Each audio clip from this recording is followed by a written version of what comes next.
Bom dia a todos.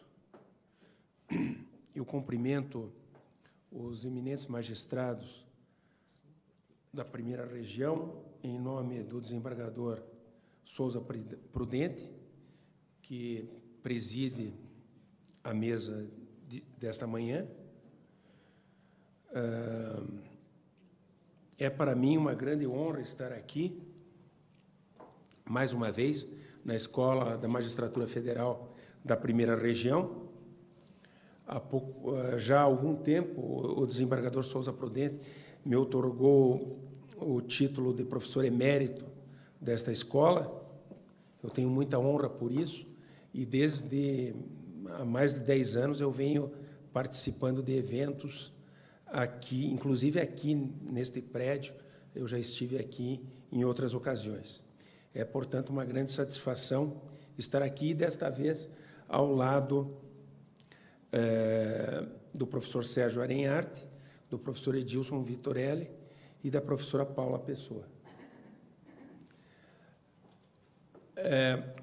As 3 palestras que vão ser proferidas hoje pela manhã são intimamente entrelaçadas.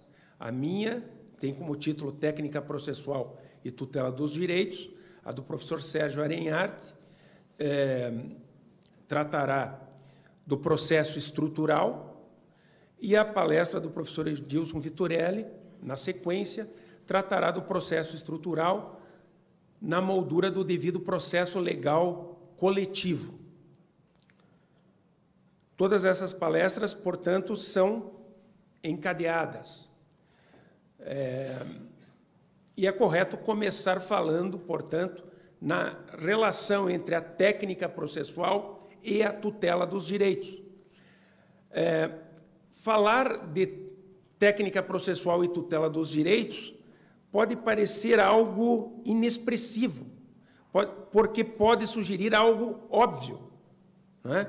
A relação entre o processo e o direito material. O problema é que este é um tema da maior importância quando se consegue observar com exatidão aquilo que ele almeja traduzir, aquilo que ele almeja passar. Por muito tempo, e isso ainda está presente no direito processual dos nossos dias e na jurisprudência dos tribunais. Isso é grave. Por muito tempo se imaginou que os direitos poderiam ser tutelados nos limites do processo, nos limites do procedimento e das técnicas processuais. Ou seja, a tutela dos direitos dependia necessariamente da estruturação do processo civil. Se o processo civil não fosse estruturado de forma a permitir algo, infelizmente a tutela do direito não poderia se dar muitas vezes de forma efetiva, porque aquilo que era necessário para a prestação da tutela efetiva do direito material não estava presente. Esta ideia, que se vulgarizou na doutrina e na prática forense, é fruto, entretanto, da teorização do direito processual do final do século XIX e do início do século XX na Itália. E, como todos sabem, a doutrina italiana teve uma influência devastadora sobre a doutrina e a jurisprudência do Brasil e da América Latina.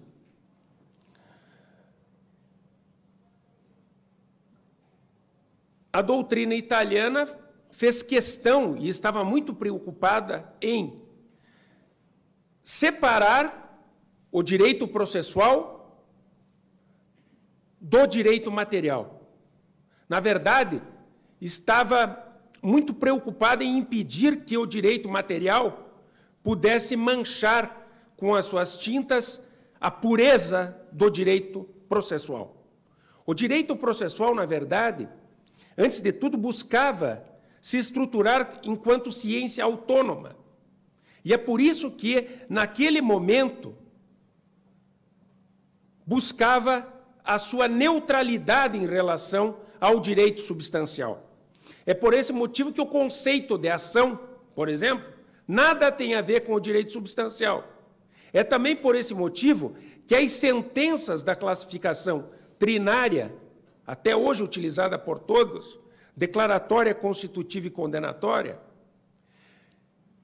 nada mais é do que um conjunto de satélites que operam ao redor do direito de ação estruturado a partir dos princípios do direito processual, mas com nenhuma relação aos aspectos do direito material. Não se pode imaginar que a sentença condenatória ou a sentença declaratória tem por objetivo tutelar esse ou aquele direito. A sentença condenatória, do ponto de vista da técnica processual, é uma sentença neutra em relação ao direito material. Ela nada tem a ver com o direito material. Assim como o direito de ação de origem kioviendiana e depois desenvolvido por Liebman e feito presente no Código de Processo Civil de 73 e, de certa forma, ainda presente no Código de Processo Civil de 2015. A grande verdade é que a doutrina italiana da época, para construir as bases do direito processual, pensou, obviamente, como não poderia deixar de ser, e aqui não pode haver crítica nenhuma àquilo que foi feito naquela época, porque eles estavam trabalhando com a estruturação de um modelo que servia aos direitos de uma determinada época. E todo jurista faz parte de uma época, então não há como se criticar aquilo que foi feito nessa perspectiva. Entretanto, no final do século XIX, o único objetivo da justiça civil era o de conceder tutela pelo valor equivalente ao da prestação inadimplida ou ao do dano. Ou seja, no final do século XIX e no começo do século XX, não existia tutela, não se imaginava a possibilidade de uma tutela específica anterior ao dano e muito menos anterior ao ato contrário ao direito. Até mesmo porque, caso isso fosse imaginado como possível, certamente a doutrina diria que aí estaria ocorrendo um atentado contra o direito de liberdade. A doutrina italiana, em diversas passagens, deixa claro que nenhum juiz pode constranger alguém a não fazer apenas por supor que um ilícito vai ser praticado, porque isso constitui agressão às liberdades. A tutela preventiva, portanto, era inconcebível para a doutrina tradicional. É por isso que não existia nem liminar na ação de conhecimento, nem tutela antecipada, nem muito menos uma sentença agregada a meios executivos capazes de impedir a prática de ato contrário ao direito ou de dano.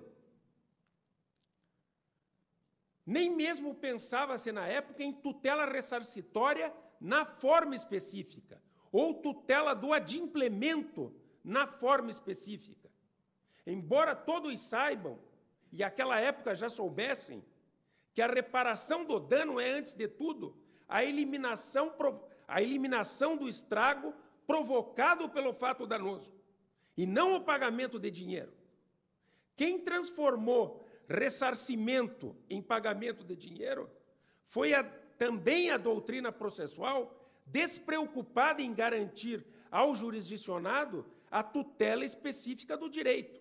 Na verdade, naquela época, presentes os valores das filosofias liberais do final do século XIX, também não se admitia que o juiz pudesse constranger o demandado a fazer ou a não fazer alguma coisa, mesmo que esse fazer fosse destinado a implementar a reparação na forma específica.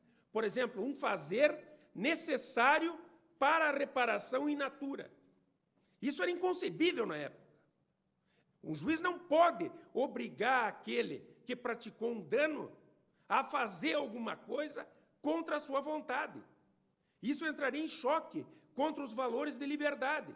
É por esse único motivo que se preferia dar ao lesado o equivalente em dinheiro ao valor do dano.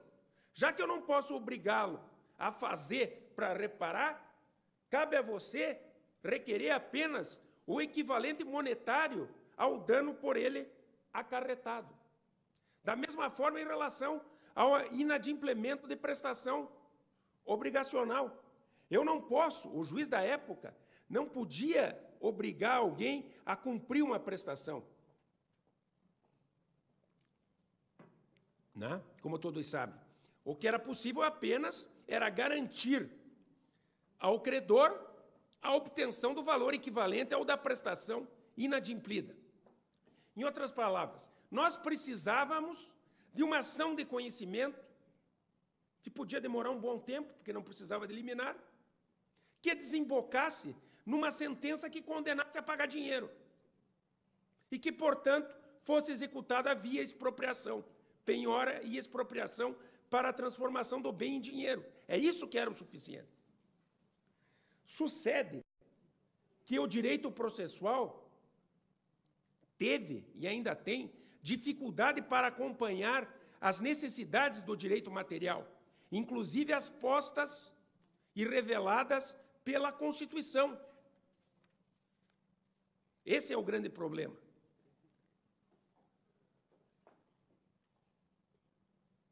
Entretanto, hoje, se nós pensamos no direito de ação, não mais como um conceito doutrinário, mas sim como um direito fundamental garantido em quase todas as constituições, o direito de ação é um direito fundamental.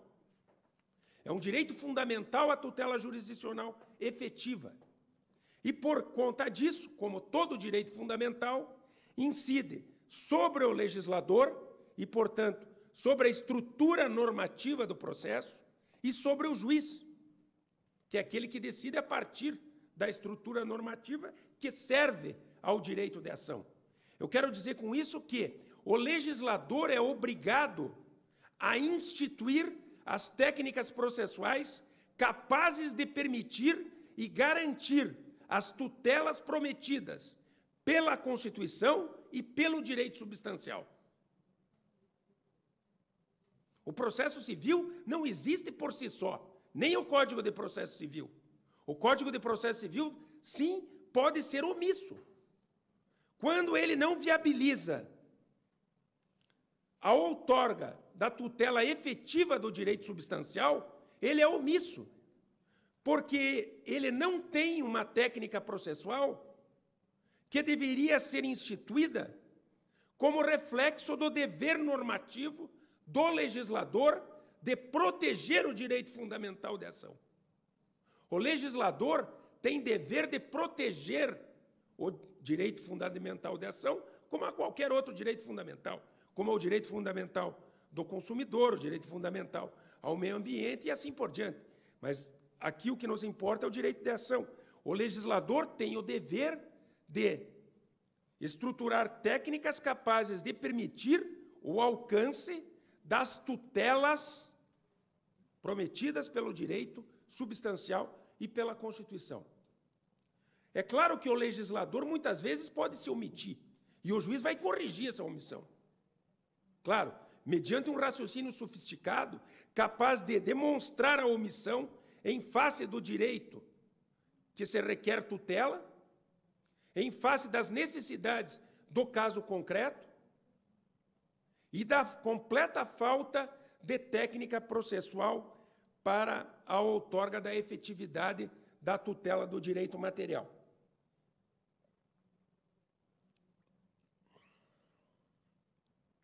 Mas o legislador, muitas vezes, trabalha com cláusulas processuais abertas.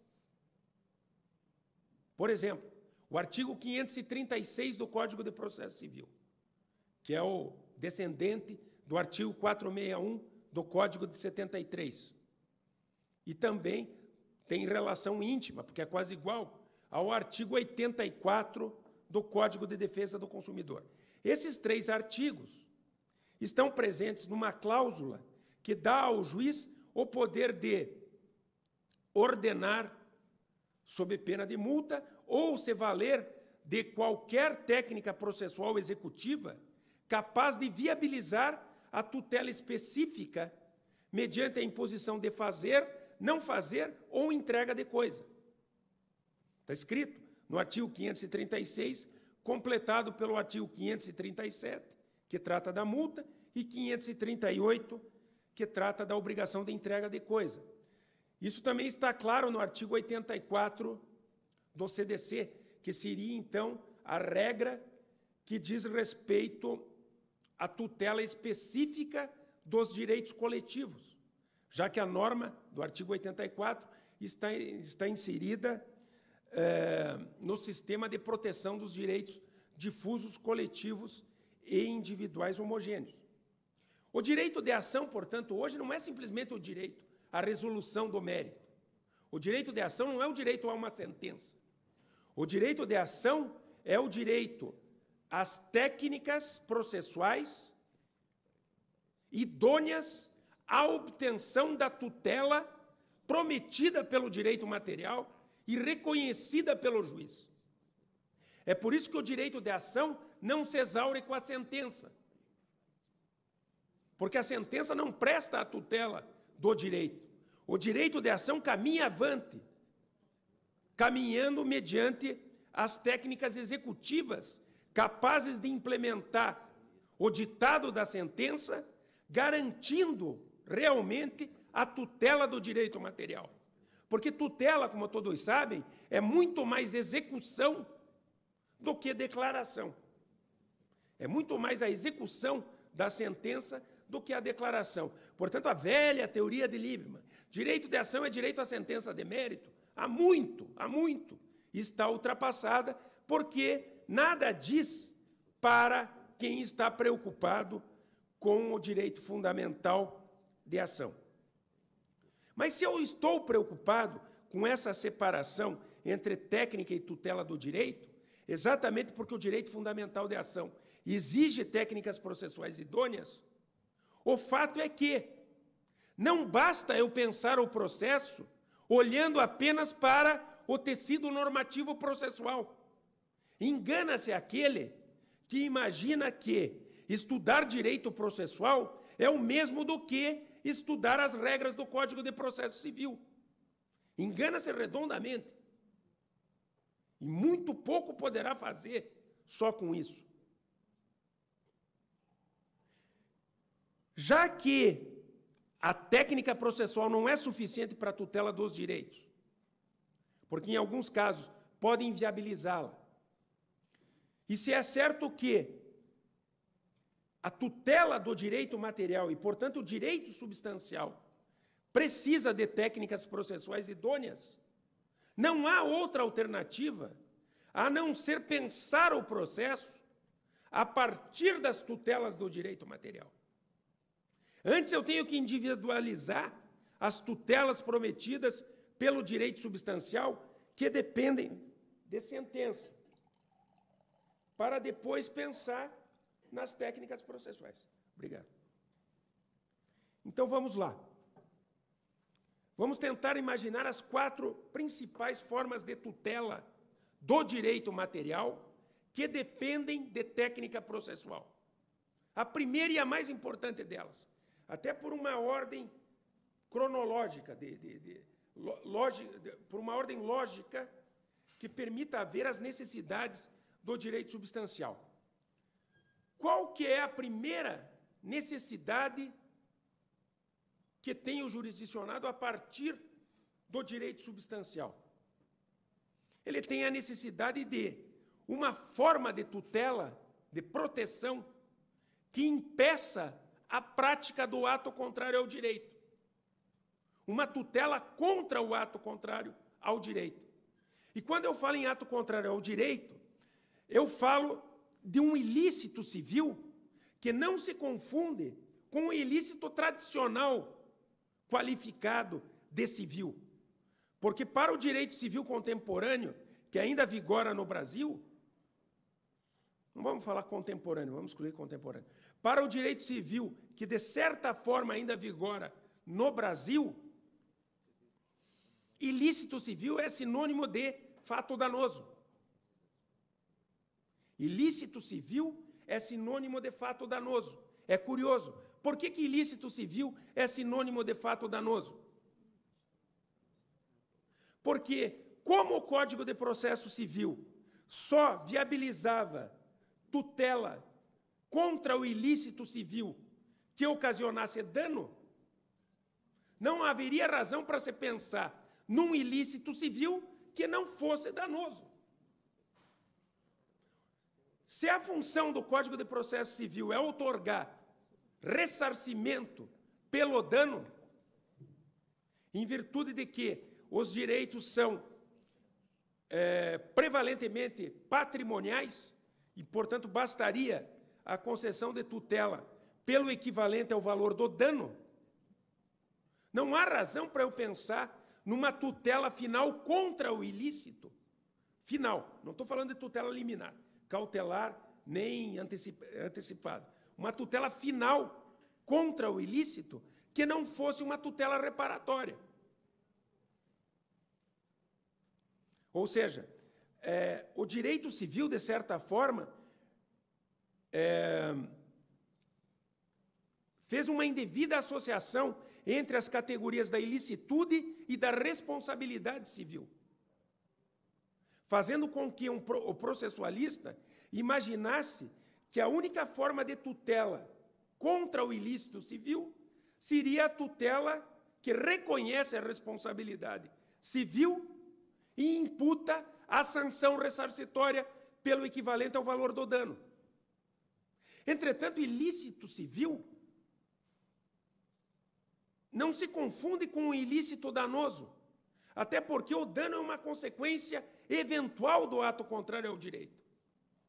O dano é uma consequência eventual do ilícito. Embora, em alguns casos, cronologicamente possa ocorrer ao mesmo tempo do ato contrário ao direito, mas nem sempre é assim. Nem sempre é assim. Vamos pensar nos novos direitos para que isso fique claro. Vamos pensar, na verdade, nos direitos fundamentais, como o direito fundamental ao meio ambiente ou o direito fundamental do consumidor, que devem necessariamente ser protegidos por normas infraconstitucionais de proteção. O legislador define condutas de fazer e de não fazer para proteger o direito fundamental ao meio ambiente e para proteger o direito fundamental do consumidor. Por exemplo, não é possível construir naquele local. Não é possível expor à venda produto com determinada composição. Pergunto, a tutela que se espera contra o ato daquele que constrói em determinado local ou contra aquele que expõe à venda produto nocivo à saúde do consumidor, pode ser pensada como uma tutela contra o dano? Esse ilícito civil aqui requer fato danoso para abrir oportunidade para o exercício da ação? É óbvio que não. A tutela jurisdicional aí não é uma tutela de ressarcimento, única tutela contra o ilícito danoso. A tutela pode ser inibitória ou de remoção do ilícito.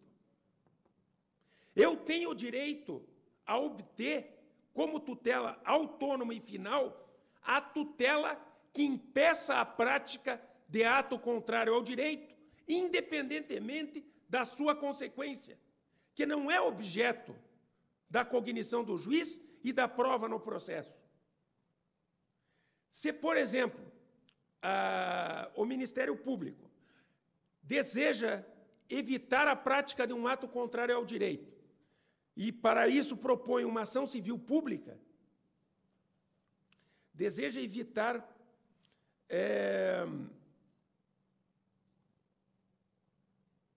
a difusão da venda de produto com composição nociva à saúde do consumidor. Qual é a ação que ele vai... Qual é a tutela que ele vai pedir via ação civil pública? Declaratória? Óbvio que não. A declaração é uma recomendação, né? Serve para muito pouco. Numa situação em que você precisa se obrigar o demandado a não fazer. Constitutiva ou desconstitutiva também não. Condenatória também não. Porque eu não vou condenar alguém, eu não vou condenar alguém a não expor um produto à venda, ou a retirar um produto que já foi exposto à venda das prateleiras do supermercado. Eu não preciso condenar, porque a condenação sempre tem que abrir oportunidade para uma resposta do condenado. Condenação significa com dano. Condenação significa uma resposta ao dano. Eu condeno e espero uma resposta daquele que praticou dano. Mas quem não pode violar, não tem o direito de apresentar uma resposta. Quem não pode... Se uma norma diz que alguém não pode violar, basta que o juiz diga: você não pode violar sob pena de multa. Eu não preciso dizer, não viole, e depois de você não violar, eu te multo. Eu não te exorto a não violar, para depois atuar mediante o meio executivo. Desde logo, eu ordeno mediante a imposição do meio executivo. Eu ordeno sob pena de multa. Não faça, porque a lei te proíbe. Isso não é tutela condenatória. A tutela condenatória sempre supõe a possibilidade de adimplemento do demandado. Da mesma forma, se alguém já expôs o produto à venda, violando norma, e está muito claro ao juiz que a composição do produto agride a norma de proteção ao direito fundamental à saúde ou ao direito fundamental do consumidor, é óbvio que a sentença não precisa condenar o sujeito a retirar o produto da prateleira, esperando que ele retire. A sentença já determina a busca e a apreensão para que seja imediatamente retirado o produto, porque o ato dele viola a norma. Nós não estamos aqui diante de uma relação obrigacional. O juiz não depende de uma prestação do réu. Ele não condena o réu a prestar. Quem viola uma norma não viola uma obrigação contratual. Quem viola uma norma tem que ter o ato concreto praticado em violação da norma imediatamente eliminado do mundo real, para que danos não sejam produzidos para o consumidor. Já que a norma infraconstitucional é de proteção do direito fundamental, a função da jurisdição, nesse caso, é atuar à vontade da norma inadimplida, para que danos não sejam acarretados ao consumidor. Esse é o ponto. Eu não estou condenando alguém a não fazer ou a fazer alguma coisa em virtude de uma obrigação.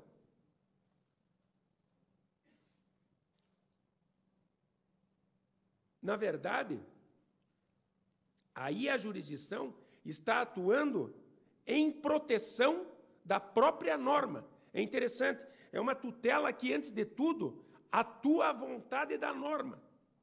Norma essa que impõe uma conduta imprescindível à tutela do direito fundamental. Ou seja, essa forma de tutela jurisdicional é imprescindível, é fundamental para a proteção dos direitos fundamentais que necessitam de regramento infraconstitucional. Ou seja, da imposição de condutas de fazer e de não fazer para que o direito fundamental não seja violado. Então, as duas primeiras formas de tutela que nós temos e que são muito importantes são as tutelas inibitória e de remoção do ilícito. Eu tenho tutela inibitória justamente porque eu tenho o direito de impedir que alguém pratique ato contrário ao direito que possa me causar eventual prejuízo futuro. Isso é muito... Embora isso seja possível no plano dos direitos individuais, por exemplo, se eu sou titular do direito à marca, eu sou titular de uma marca registrada no INPI, alguém está utilizando a minha marca, eu tenho o direito de requerer contra ele uma tutela inibitória, propor contra aquele que está utilizando a marca, uma ação inibitória para impedi-lo de usar a minha marca, sem me preocupar em demonstrar se o uso da marca gera ou não gera dano. Eu não estou atrás de ressarcimento. Eu tenho direito absoluto de impedir que ele use a minha marca. Da mesma forma, a concorrência desleal. Mas isso é muito mais importante em relação aos direitos difusos e coletivos, aos direitos fundamentais. Porque quando há uma norma que proíbe uma conduta, e esta conduta está para ser praticada, eu tenho que requerer, eu tenho que propor ação inibitória para fazer atuar o desejo contido na norma, impondo a conduta nela especificada, para que o direito fundamental protegido pela norma não seja violado, para que seja garantido o direito do consumidor, por exemplo, ou o direito ambiental, ainda por exemplo. Agora, vejam que interessante. Na ação inibitória e na ação de remoção do ilícito, eu não preciso alegar dano, nem demonstrar dano, e o juiz não pode cogitar sobre dano ou determinar prova sobre dano para julgar procedente o pedido, ou mesmo para conceder a tutela antecipada inibitória ou a tutela antecipada de remoção do ilícito. Eu vou dar um exemplo, para que tudo fique mais claro.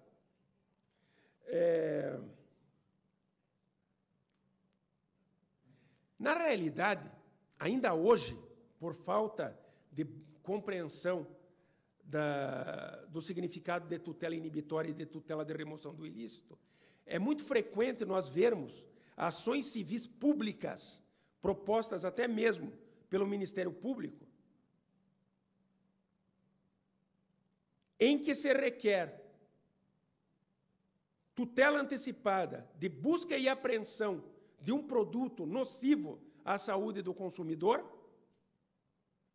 e se pede, ao final, tutela ressarcitória pelo equivalente ao dano que pode ser gerado ao consumidor.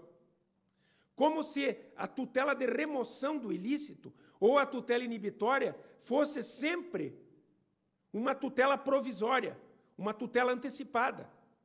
Não é verdade. Não é verdade. Eu tenho direito à tutela inibitória como tutela autônoma, via ação inibitória. Eu tenho direito à tutela de remoção do ilícito mediante ação autônoma, por exemplo, a ação civil pública. Eu não preciso pedir a tutela antecipada de busca e apreensão do produto numa ação de ressarcimento.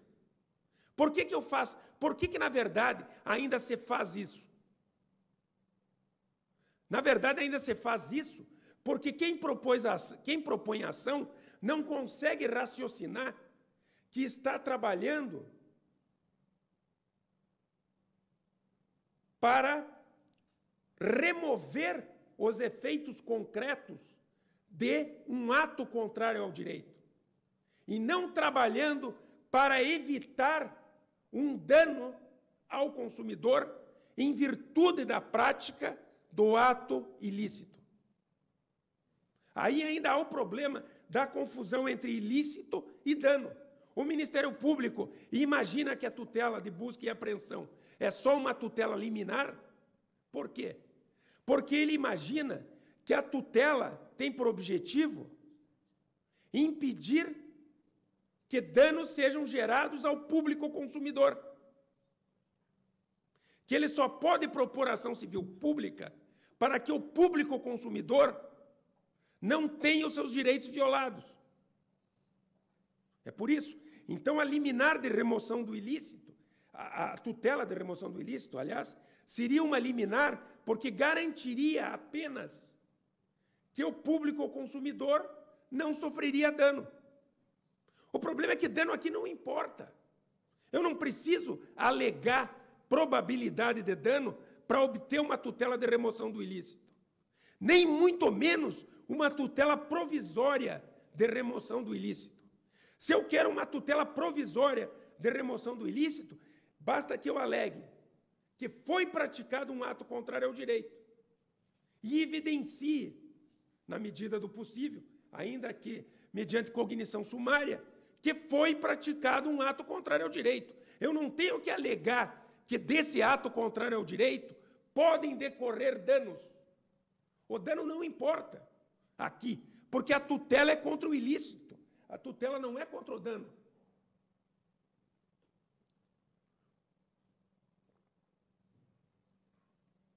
Parece elucubração teórica, né? Mas recentemente eu vi uma ação civil pública proposta pelo Ministério Público Federal em Florianópolis, onde se pedia que um posto de gasolina que estava sendo construído à beira do mangue fosse interditado. O juiz concede a liminar. De fato, vamos interditar o posto, porque me parece que esse posto está sendo construído em local proibido pela legislação ambiental. A Companhia de Petróleo interpõe agravo e alega o seguinte: não, espera aí, a licença de instalação ainda não foi concedida, de modo que o posto ainda sequer pode funcionar. E, portanto, não pode agredir o meio ambiente ainda. Não pode gerar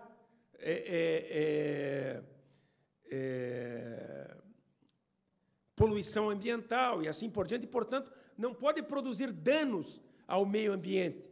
Ora, como está escrito no Código de Processo Civil que a tutela antecipada ou a tutela provisória exigem probabilidade de dano, parece que a tutela provisória concedida foi concedida sem que presente estivesse a probabilidade de dano. O juiz dá efeito suspensivo ao agravo e cassa a liminar concedida pelo juiz. O que significa? Isso é grotesco, né? É grotesco por quê? Porque se está imaginando que a liminar aí, no caso, tem por objetivo evitar um possível dano ao meio ambiente. Quando, na realidade, a liminar tinha por objetivo único, embora não devidamente demonstrado pelo Ministério Público, mas tinha um único objetivo de remover os efeitos concretos de um ilícito já evidenciado. A tutela é contra o ilícito e não contra a probabilidade do dano. Diante da confusão entre tutela contra a probabilidade do dano e tutela de remoção dos efeitos concretos deixados pela conduta ilícita, o advogado, obviamente, raciocina dizendo: olha, para você obter liminar, você tem que falar em demonstrar a probabilidade do dano. Você não falou em probabilidade do dano. Então, a liminar não pode se manter. Como o tribunal não raciocina, tomando em consideração a diferença entre tutela contra o ilícito e tutela contra a probabilidade do dano, ele também não tem alternativa, a não ser dizer: de fato, não tem probabilidade do dano, a licença não foi concedida, o posto não está funcionando, casso a liminar concedida. Agora, o problema é que o sujeito está construindo no local proibido pelo meio ambiente. Ele está praticando ilícito. É óbvio que a liminar é concedida, mas não em homenagem à tutela contra a probabilidade do dano, mas sim para que seja imediatamente removidos sejam os efeitos concretos da conduta ilícita. Esse é um caso típico de tutela de remoção do ilícito. A tutela de remoção do ilícito e também a tutela inibitória não importam apenas na perspectiva teórica, mas, sobretudo, na perspectiva prática. Porque elas eliminam... Quem sabe o que é uma ação inibitória e uma ação de remoção do ilícito, sabe que, no seu bojo, não pode ser discutido o dano. Não há como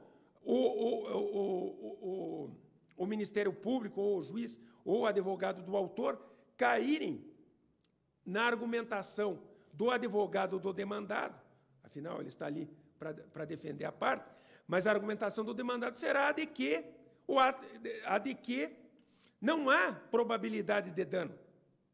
Tem que ser demonstrada a probabilidade de dano para que seja apreendido o remédio que está sendo vendido. Tem que ser demonstrada a probabilidade de dano ao consumidor para se apreender o produto nocivo à saúde do consumidor. Tem que se demonstrar a probabilidade de dano ao meio ambiente, mas daí é pior ainda, né? Quando algo está sendo construído em local proibido. É ridículo, mas o raciocínio também aí serve para evidenciar a diferença entre a ação contra o ilícito e a ação contra o dano. Como a probabilidade do dano não importa, o juiz não pode deferir prova para investigar o dano. E sequer pode alegar para denegar a liminar que não foi demonstrada a probabilidade do dano. E é muito frequente acontecer isso, principalmente nos casos de ações combinatórias que têm por objetivo evitar a continuação do uso de marca registrada no NPI. Se vocês abrem repertórios de jurisprudência, vocês vão encontrar tutela antecipada indeferida, probabilidade do dano não evidenciada. Ora, se eu sou titular da marca e provo que sou titular da marca, provo que alguém está usando a minha marca, mediante a apresentação nos autos de determinada embalagem que contém a marca, nada mais precisa ser demonstrado para que o juiz conceda tutela inibitória para impedir que o demandado continue a utilizar a marca. Não há que se falar em probabilidade do dano, justamente porque ninguém está preocupado com dano num caso como esse. Todos estão preocupados apenas com a norma. É a norma que importa. Muito obrigado. É a norma que importa. É a tutela da norma. E ela importa exatamente quando nós estamos diante dos direitos fundamentais e por consequência, dos direitos coletivos e difusos. Por fim, deixando de lado, então, as tutelas inibitória e de remoção do ilícito, que, repito, não são tutelas provisórias, são tutelas finais, como o ressarcimento. A tutela inibitória está ao lado da tutela ressarcitória, assim como a tutela de remoção do ilícito. Elas podem ser obtidas ao final da ação ou, se for o caso, mediante tutela provisória no curso da ação. Mas nós temos mais uma tutela específica da mais alta importância, que é o ressarcimento na forma específica. Como eu dizia no início, a confusão entre ressarcimento e indenização em pecúnia é devedora da ideia de que ressarcir é pagar. Eu não sei de onde tiraram isso, porque se alguém perguntar para um leigo o que é reparar, ele vai dizer, reparar é eliminar o estrago provocado pelo dano. É essa a perspectiva de análise, por exemplo, do direito alemão, que se preocupa com a reparação in natura e deixa claro que a reparação in natura ou a reparação na forma específica se sobrepõe ao ressarcimento pelo equivalente. O problema é que, no nosso direito processual, o ressarcimento na forma específica foi inviabilizado. Porque o que é ressarcir na forma específica, se não praticar um fazer para eliminar o estrago ou entregar uma coisa equivalente àquela que foi danificada ou destruída? Ou seja, a tutela reparatória na forma específica depende de fazer e de entrega de coisa, e não de pagamento. O problema é que o nosso processo civil não estava estruturado para a imposição de fazer, capaz de reparar, e entrega de coisa, capaz de reparar. Vamos pensar só no fazer. Se eu peço tutela ressarcitória na forma específica e peço ao juiz que imponha um fazer, é importante que eu saiba que não estou diante já da tutela inibitória e da tutela de remoção, porque daí, nesse caso, eu tenho que demonstrar o dano e a sua extensão e o elemento subjetivo, capaz de fazer-se incidir a sanção ressarcitória. Na tutela de ressarcimento na forma específica, eu não estou... Muitas pessoas, na verdade, vejam que coisa interessante, o que ocorre na prática é fenômeno da doutrina do início do século. Porque o sujeito propõe uma ação para o cumprimento de fazer e de não fazer, ou de não fazer, conforme o caso. Mas ele propõe uma ação para o cumprimento de fazer. Como se a ação para o cumprimento de fazer fosse alguma coisa. Na verdade, a ação desemboca numa tutela do direito. E fazer não é tutela do direito. Fazer é técnica que viabiliza a tutela do direito material. Portanto, a ação é de ressarcimento na forma específica ou inibitória. Por quê? Porque eu tenho que demonstrar para o juiz que na inibitória, embora eu queira a imposição de um fazer sob pena de multa, basta que eu demonstre a probabilidade da prática de ato contrário ao direito. Já quando eu estou diante da tutela ressarcitória na forma específica, embora eu também possa pedir fazer sob pena de multa, eu tenho que demonstrar dano e o elemento subjetivo, culpa, em regra, né? Quando ela não é dispensada. Mas, em regra, culpa e dano. Senão, eu não tenho como obter o fazer. Portanto, a ação não é para impor fazer. O fazer é uma técnica processual que viabiliza ou tutela inibitória, ou tutela de remoção, ou tutela ressarcitória. Quem não pensa assim, não sabe explicar ao juiz aquilo que quer. Porque ele não consegue relacionar o processo com as necessidades do direito substancial. Ele pede o fazer, mas ele não consegue demonstrar ao juiz por que ele tem direito ao fazer. Eu tenho direito ao fazer porque, nesse caso aqui, basta a ameaça da prática de ato contrário. Nesse caso aqui, entretanto, é preciso que se configure o dano e a culpa. E, às vezes, até na maioria das vezes, o juiz também não sabe. Porque o juiz leu o artigo 536, pensa em técnica executiva e pensa que está prestando tutela de imposição de mediante a imposição de fazer ou não fazer. Aliás, há doutrinadores que falam em tutela das obrigações de fazer e de não fazer para atrapalhar tudo. Não há tutela de obrigação de fazer e de não fazer. O que há é tutela prestada mediante a imposição de fazer e de não fazer. É por isso que o tribunal e o juiz têm dificuldade de vislumbrar os pressupostos para imposição de determinado fazer em determinadas circunstâncias, porque as circunstâncias do caso concreto são sempre diferentes. Em alguns casos basta probabilidade de ato contrário ao direito, mas no outro é necessário probabilidade do dano e da culpa, para eventualmente, por exemplo, uma liminar de conteúdo ressarcitório. É claro que esse é um tema que requer... É um tema difícil e que requer uma elaboração teórica mais aprofundada e, portanto, a necessidade de se sair da vala comum do processo que se assemelha à regra processual. É preciso ler o processo a partir das necessidades de tutela do direito substancial. Então, me parece que é, mais do que nunca, necessário apenas e tão somente deixar o recado de que tutela jurisdicional tem íntima relação com as necessidades do direito substancial apresentadas pelo autor na petição inicial.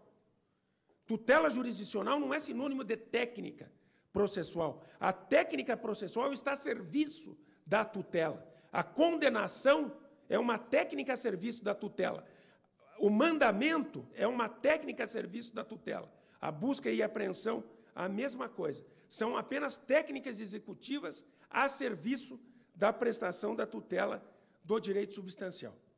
Eu agradeço muitíssimo a oportunidade que me foi dada de estar aqui presente e a amabilidade do convite e a cortesia com que fui recebido pelo desembargador Prudente e pelos demais desembargadores e juízes a quem eu muito estimo e aprecio deste egrégio Tribunal Regional Federal, e também agradeço a atenção de todos, inclusive daqueles que estão assistindo via online, aos magistrados e interessados, estudiosos que estão assistindo. Muito obrigado.